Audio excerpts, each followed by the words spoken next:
आज की युवा पीढ़ी भूत और आत्माओं के होने पर विश्वास नहीं करती, लेकिन जिस पर आप विश्वास नहीं करते वह असल में है ही नहीं।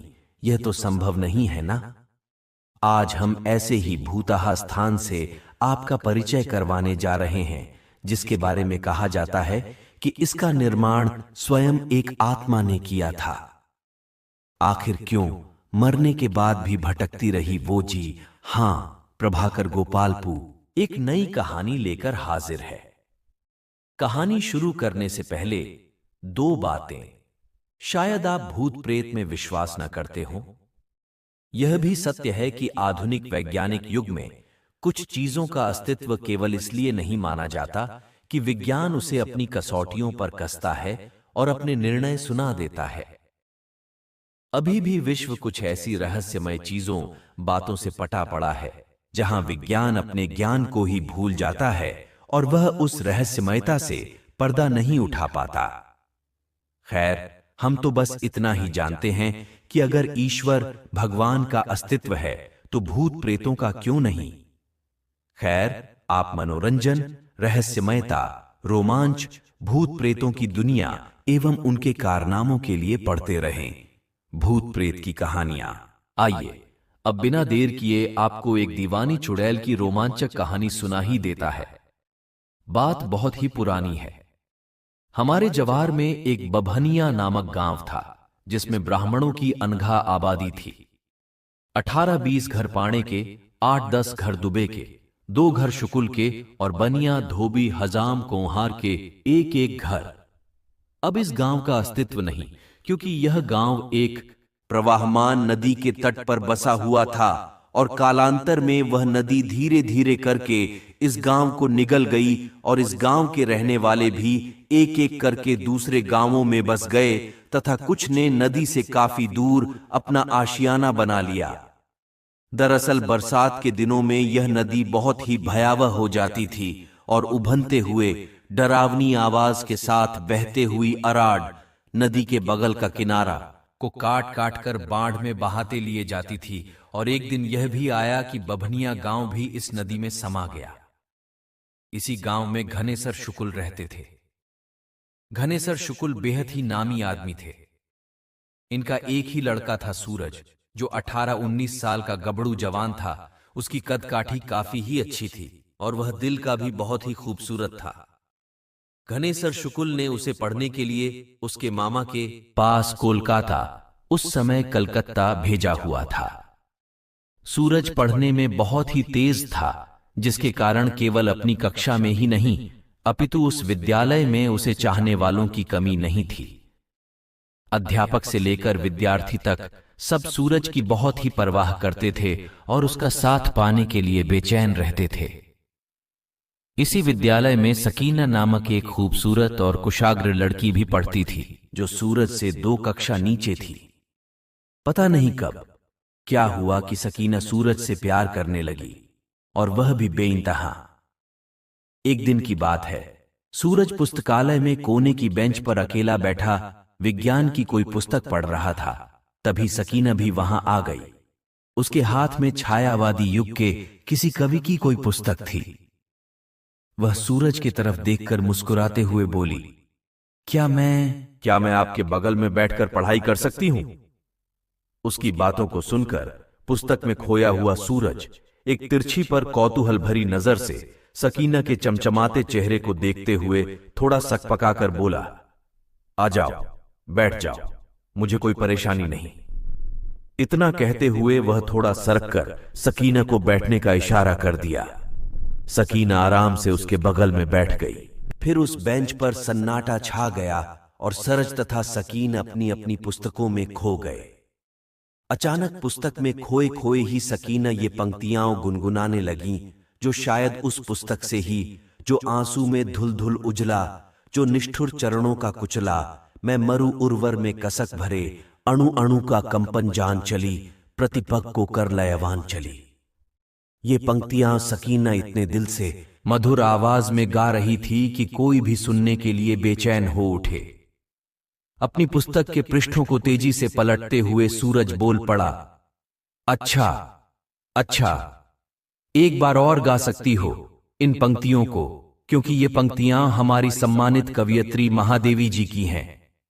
वे एक महान रचनाकार थीं, पूरी तरह से दिल की बातों को शब्दों में ऐसे पिरो देती थीं कि बिन सुने बिन पढ़े कोई रह ही नहीं सकता। बार बार पढ़ने सुनने के बाद भी मन नहीं भरता। सूरज की बात सुनकर सकीना थोड़ी सकुचाई, थोड़ी मुस्काई और धीरे धीरे फिर से इन पंक्तियों को गुनगुनाने लगी। अगले दिन सूरज ज्यों ही पुस्तकालय में आया, क्या देखता है कि वही लड़की यानी सकीना थोड़ी घबराई परेशान सी पुस्तकों के रैक में कुछ गहराई से ढूंढ रही है। अरे, सूरज को थोड़ा अजीब भी लगा कि जो लड़की कल साहित्य की पुस्तक पढ़ रही थी, आज विज्ञान की पुस्तकों के रैक में क्या कर रही है। सूरज आहिस्ते से चलते चलते उसके पास आया और फुसफुसाया, क्या चाहिए तुम्हें? थोड़ी परेशान भी दिख रही हो। और हां, एक बात और, तुम बहुत अच्छा गा लेती हो। कल तो मैं तुम्हारा नाम पूछना भी भूल गया। वैसे मैं सूरज हूं और बीएसएससी अंतिम वर्ष का छात्र हूं। थोड़ा सहज होते हुए और माथे की लकीरों को समेटते हुए सकीना भी फुसफुसाई, मेरा नाम सकीना है और मैंने इसी वर्ष इस विद्यालय में दाखिला लिया है। मैं बीएसएससी प्रथम वर्ष की छात्रा हूं। इतना सुनते ही सूरज बोल पड़ा, अच्छा, तो तभी विज्ञान वर्ग की विद्यार्थी है। मुझे लग रहा था कि था कला वर्ग की छात्रा होगी। सूरज की यह बात सुनकर सकीना हौले से मुस्काई और बोली, हां, मुझे साहित्य बहुत ही पसंद है और मैं अंग्रेजी, हिंदी, नेपाली रचनाकारों को बराबर पढ़ना पसंद करती हूं। इतना कहने के साथ ही सूरज के चेहरे की तरफ देखते हुए वह समझ गई कि सूरज और क्या पूछना चाहता है। सूरज कुछ बोले इससे पहले ही सकीना फिर से बोल पड़ी और बोलती ही चली गई, मैं नेपाल से हूं, यहां अपनी मौसी के पास रहकर पढ़ाई कर रही हूं। नेपाल में मेरे पिताजी का एक छोटा सा व्यवसाय है और मां कुशल गृहिणी है। मेरा गांव हिमालय की तराई में है। अभी मुझे एक परियोजना पर काम करना है। मुझे मनुष्य के अंगों के चित्र बनाने हैं और उनके बारे में जानकारी भी देनी है। जानकारी देने में मुझे कोई परेशानी नहीं, पर मुझे अच्छा चित्र बनाना नहीं आता। अभी वह आगे कुछ और बोले, तभी हाथ से रुकने का इशारा करते हुए उसकी बात को बीच में ही रोकते हुए सूरज बोल पड़ा, बस बाबा, बस, मैं सब समझ गया। चलो मुझे अपनी प्रयोगात्मक पुस्तिका दे देना, मैं अच्छा चित्रकार हूं। फिर हंसते हुए कहा, तेरे सारे चित्र, अरे कहने काम तलब है कि मनुष्य के सारे अंगों के चित्र आज रात को ही बना दूंगा। अब सकीना प्रसन्न मुद्रा में बिना कुछ बोले धीरे से अपनी प्रयोगात्मक पुस्तिका सूरज की ओर बढ़ाई और हवा के झोंके की तरह फुर्र से वहां से निकल गई। अब तो ऐसा था कि दिन में 2-4 बार सूरज और सकीना का आसने सामने आना हो ही जाता था। सकीना सूरज को बातों ही बातों में प्रकृति के, हिमालय के दर्शन कराती, उसे अपना गांव घुमाती और सूरज उसे उसकी पढ़ाई से संबंधित समाधानकारक बातें। परीक्षाएं समाप्ति पर थीं। कुछ विद्यार्थी कहीं घूमने की योजना बनाने में लगे थे तो कुछ अपने घर जाने की तैयारी में। सूरज के मामा ने भी कार्यालय में छुट्टी की अर्जी डाल दी थी। सूरज को भी उनके साथ ही गांव जाना था। सकीना की तो बात क्या करे, वह तो चाहती थी कि जल्द से जल्द परीक्षा समाप्त हो जाए ताकि वह अपने गांव घर दौड़ी चली जाए। छात्रों के हिसाब से वह शुभ दिन भी आया और परीक्षाएं समाप्त होने की घोषणा कर गया। घर जाने से एक दिन पहले सूरज और सकीना एक नुक्कड़ पर मिले थे और एक टूटी बेंच पर बैठकर कुल्हड़ के चाय का आनंद उठाए थे। साथ ही साथ उस दिन लगभग आधा पौन घंटे उन लोगों में बात भी हुई थी। सूरज ज्ञान विज्ञान की बातें किया, पढ़ाई में ध्यान देने की बात किया, तो सकीना बस और बस घुमा फिराकर प्रेम शब्द पर अटक कर रह गई। वह अपनी बात कुछ इस प्रकार रखी, दुनिया ज्ञान विज्ञान से नहीं, प्रेम से चलती है। प्रेम के बिना मनुष्य क्या, दुनिया जीवन सब नीरस है। दुनिया का सृजन ही प्रेम से हुआ है और यह प्रेम पर ही टिकी हुई है। ज्ञान विज्ञान अगर प्रेम को आधार बनाकर आगे बढ़ते हैं तो वे जीवन को, दुनिया को शांति समृद्धि प्रदान करते हैं। पर अगर इस ज्ञान विज्ञान में प्रेम न हो तो बस और बस ये तबाही मचा देते हैं, दुनिया को बर्बाद करने में लग जाते हैं। इसलिए प्रेम और सिर्फ प्रेम ही सर्वोपरि है। सकीना की बातों को सुनकर सूरज थोड़ा मुस्काया था और फिर इधर उधर की बातों में सकीना को उलझा दिया था।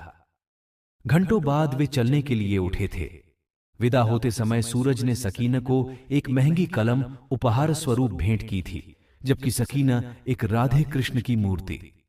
नेपाल में अपने गांव पहुंचकर सकीना खूब चहकी, खूब फुदकी, खूब दादा दादी, नाना नानी, मामा मामी, माँ पिता, भाई बहन, गांव गढ़ा का प्यार पाया, प्यार बांटा और अपनी चुलबली प्रेमामयी अदाओं से सब में अपनेपन का एहसास जगाया। खूब हंसाया, खूब रुलाया, खूब कविता कहानी सुनाई तथा सूरज से जानी हुई, सीखी हुई ज्ञान विज्ञान की बातें भी। पर कभी कभी अकेले में वह बहुत उदास हो जाती, उसे सूरज की बहुत याद आती, पर वह सूरज के बारे में किसी को नहीं बताती। हाँ, पर बात बात में अपने माता पिता से यह जिक्र जरूर कर दी थी कि उसके विद्यालय में एक बहुत ही नेक लड़का है जो उसकी बहुत ही मदद करता है। पढ़ाई संबंधी सारी समस्याओं को समाधान चुटकी बजाकर कर देता है। पूरा का पूरा विद्यालय उसका होकर रह गया है। छुट्टी का समय कैसे बीत गया सकीना को पता ही नहीं चला। उसे लग रहा था कि अभी कल ही तो आई है, गांव घर में अपने परिवार के साथ ठीक से मिल भी नहीं पाई, किसी से छक कर भरपेट बात भी नहीं कर पाई, अपनों के साथ पर्वत पहाड़ियों, पर्वती जंगलों की सैर भी ठीक से नहीं कर पाई और अब फिर से उसे कोलकाता जाना पड़ेगा, फिर अपनों से दूर रहकर पढ़ाई करनी पड़ेगी। खैर, उसे यह बात भी अच्छी लग रही थी कि फिर सूरज से मिलन होगा। सूरज, ये नाम उसके जहन में आते ही उसके चेहरे पर एक प्रेममयी आभा पसर जाती थी। उसका मन मयूर नाचने लगता था। उसे संतोष होता था कि चलो कम से कम कोलकाता में सूरज तो उसे मिलेगा, उसके जीवन की बगिया उगते सूरज के प्रकाश से भर जाएगी। वह सूरज के साथ खूब ढेर सारी बातें करेगी, उसे नेपाली कहानियां, बातें सुनाएगी, उसे नेपाली पकवान खिलाएगी, उसे कुछ नेपाली सामान भेंट करेगी, आदि आदि। कुछ जरूरी सामान खरीदने और साथ ही विद्यालय के कुछ सहपाठियों के लिए और सूरज के लिए भी कुछ पहाड़ी नेपाली सामान जो कोलकाता में नहीं मिलते थे और जिनमें नेपाली आभा थी, नेपाली कारीगरी थी और थी नेपाल की आत्मा, को खरीदने के लिए सकीना बाजार गई। बाजार से बहुत सारी खरीदारी करने के बाद वह घर लौटी और पैकिंग करने में जुट गई, क्योंकि उसे अगले ही दिन कोलकाता के लिए निकलना था। छुट्टी के बाद विद्यालय फिर से छात्रों से गूंजायमान हो चला था। छात्रों की टोलियां कैंटीन में, पुस्तकालय में, छात्र गतिविधि केंद्र में नजर आने लगी थी। सब छुट्टी में बिताए गए अपने समय को अपने अपने हिसाब से बखान करने में लगे थे। कोई अपने गांव की बात बताता तो कोई अपने छोटे से शहर की, कोई अपने रिश्तेदारों की बात बताता तो कोई अपनी आनंददायक घटना ही सुना देता। सूरज भी वापस कोलकाता आ गया था, पर थोड़ी तबीयत के दगा देने के कारण एक हफ्ते के बाद विद्यालय जाना प्रारंभ किया। सब विद्यालयीन कार्य अपने अनुसार होने लगे थे।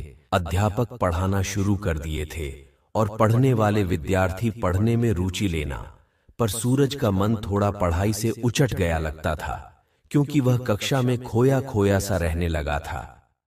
कोई तो बात थी जो उसे काटे जा रही थी, पर चाहकर भी वह कुछ कर नहीं पा रहा था।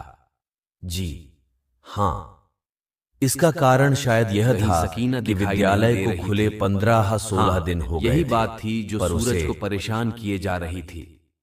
उसे एक अज्ञात भय सताए जा रहा था कि आखिर सकीना अभी तक वापस क्यों नहीं आई। सब ठीक तो है? सूरज के सामने एक और समस्या थी।